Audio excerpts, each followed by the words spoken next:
Hello, this is Dr. Grande. Today the question is, what are the advantages of being disagreeable? Now at first this may seem to be a bit of an odd question, but when we talk about being disagreeable, we're talking about the 5-factor model of personality theory. And one of the 5 personality traits in the Big 5 is agreeableness. And as is the case with many personality traits, when we quickly look at a personality trait, particularly one like agreeableness, we would probably be biased to think being more agreeable is better. And, of course, to be fair, being agreeable over being disagreeable has significant advantages. People that are agreeable tend to be cooperative, tend to look for compromises, tend to be more friendly, more empathetic, more trusting. So there are tremendous advantages for people that are agreeable, and there are clear advantages in many different types of work for people that are agreeable. But there are disadvantages to being agreeable, or we could think of these as advantages for being disagreeable. When someone is agreeable, they tend to have trouble saying no.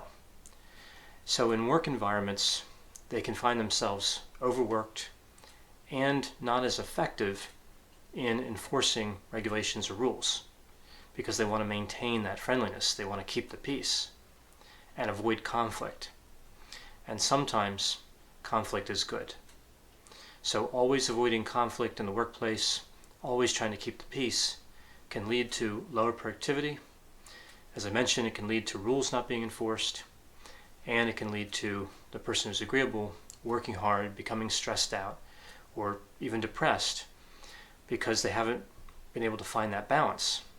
Perhaps a balance that somebody who's disagreeable could find more easily. Another element to being agreeable is the inability or the reluctance to challenge bad decisions.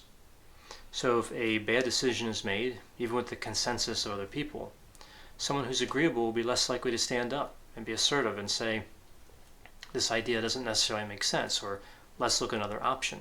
Again, keeping the peace and maintaining that friendly disposition is more important.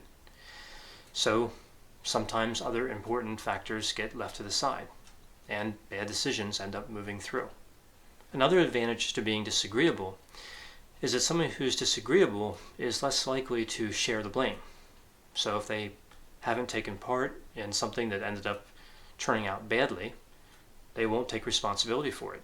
Someone who's agreeable would be more likely to share the blame even when that's not technically what happened, even if that's not necessarily logical. Again, just trying to keep the peace.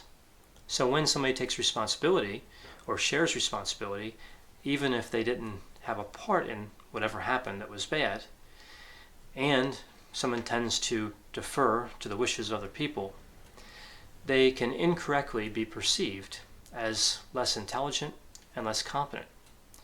Now we know from research that intelligence is the same for people that are agreeable or disagreeable.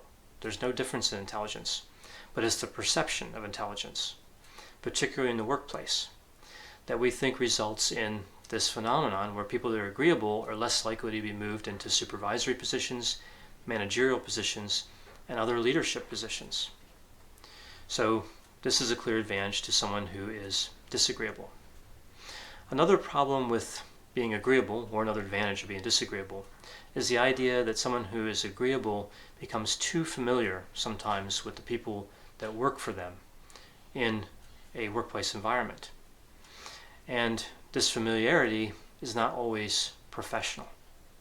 Again, this is another characteristic that's looked at as not favorable when it's time to consider who should be promoted, who should be given more responsibility.